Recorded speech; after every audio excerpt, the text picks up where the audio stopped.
Okay. Okay, so we're going to start with a testimony. Julie, would you like to come up? We're going to hear from Julie this morning. Thank you. Let's give her a warm welcome. And I'm sure she's going to bless us with her story of how God has continued to touch her life. Thank you. Okay, I'm setting my timer so I don't waffle on too much. Good morning. It's great to see so many of you here. I just wanted to speak through a little bit of things that have been happening in my life. At Christmas just gone, my girls gave me a new ring.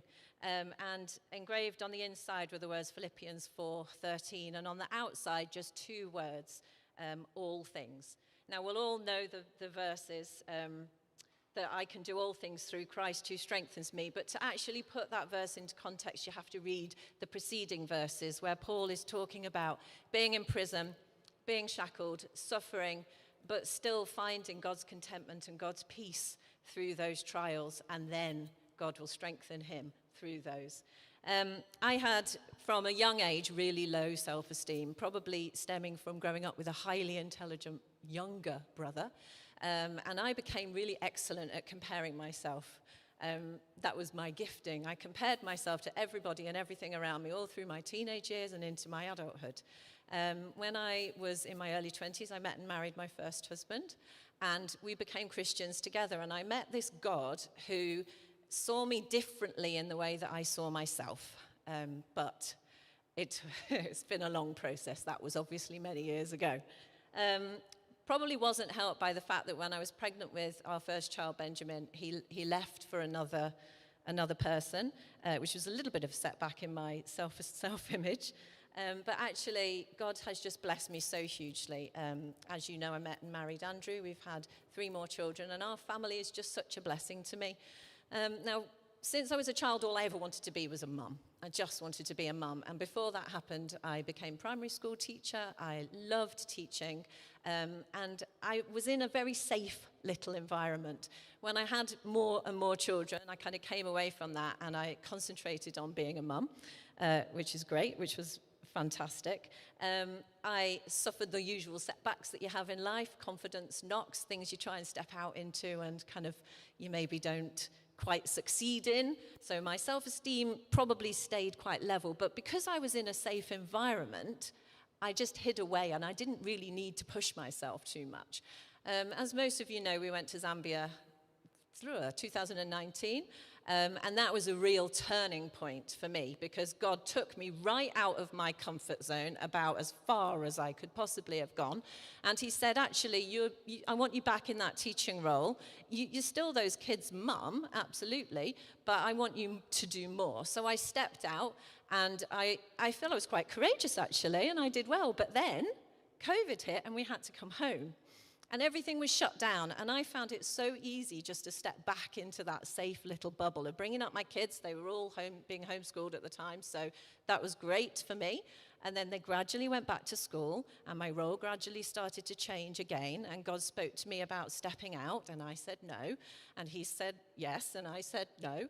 And we went around that for a little bit, and it basically got to the point where we needed more finances. Simple. So I needed to step out. I went back to my cleaning jobs, which, again, I love cleaning because, again, you just hide in people's houses. And I spent loads of time praying, and I was doing all the right stuff. But God was saying, I want you to step out. And I was saying, but I'm really comfortable here, Lord, and I don't want to. So before Christmas, I came up with an impossible list. I said, okay, I'll look for a job, Lord, but it only needs to be during the school time because I don't want to work in the holidays, and I don't want to go too far because I need to be back to cook the tea and to do the kids' homework. And Lord, I only want to do a couple of days a week. And I made an impossible list.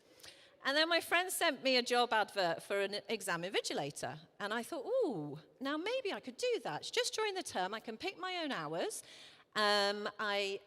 It's not too intense. I think I can probably manage to walk around and check the children while they're doing their exams. So I gradually got closer and closer and closer to the closing date, and I didn't start the application, and I didn't start it, and I thought, actually, I'm not sure I'm capable of doing this, so I didn't apply, and then my friends basically, or God, took me by the scruff of the neck and gave me a bit of a kick up the backside. So on the day, the closing date for the applications, I sat down and I started the application. And they are laborious, these applications there. You have to write down so much.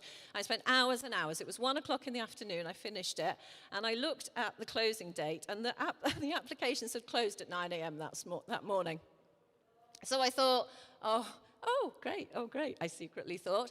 I'm just going to chuck the application in anyway because I've spent hours on it now.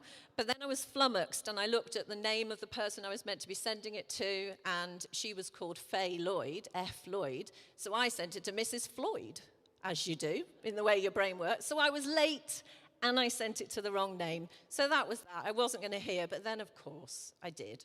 And I got an interview. And in the middle of the interview, the lady who was interviewing said, "I've read through your CV. You're really quite qualified." And I was like,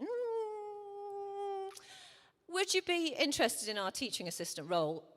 Secondary school teaching assistant? No chance. These are my comfort zone, these little people. So I said, because you don't want to say no in an interview, really, do you? So I said, okay, maybe pass my CV. No, she said, "Can I pass your CV on?" And I said, yes. And I thought, let's push at the door. So I didn't actually expect to hear because I don't have any experience in secondary school. I do as a youth leader here, I guess. And I went home and I looked at the job spec for the TA role that they were advertising, and I thought, no way. I never in a million years would have applied for that. Really, Lord, please don't let me hear from them. But you know, don't you, that of course I did. And I went for the interview and they said, "Well, what is it you want to work?" And I said, maybe just 2 days a week. "Which days do you want to work?"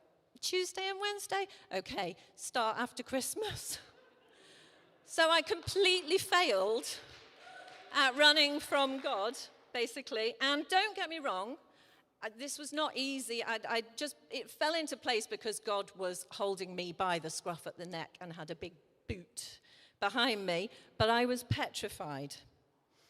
I started 4 weeks ago.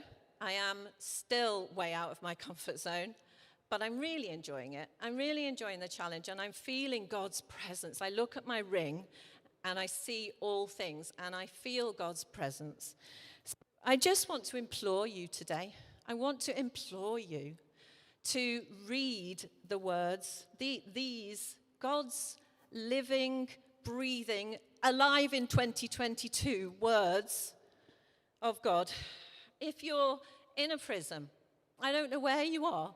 If you are struggling with, who am I, Lord? What's my purpose? Why am I getting up in the morning? I don't know. If you're in a relationship that is breaking down, if you feel like you're imprisoned with debt and frustration and fear and what am I doing here? Then read these words.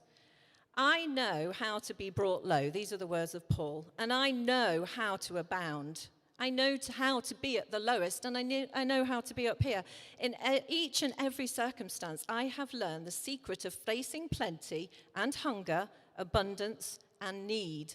And I can do all things through him who strengthens me. So when he gives you a task like he has me, and I'm frightened and I can't do that, it's not in my strength that I'm going into those classrooms. It's in his strength. So please, whatever you're facing, he will give you the strength to step out into what he has for you.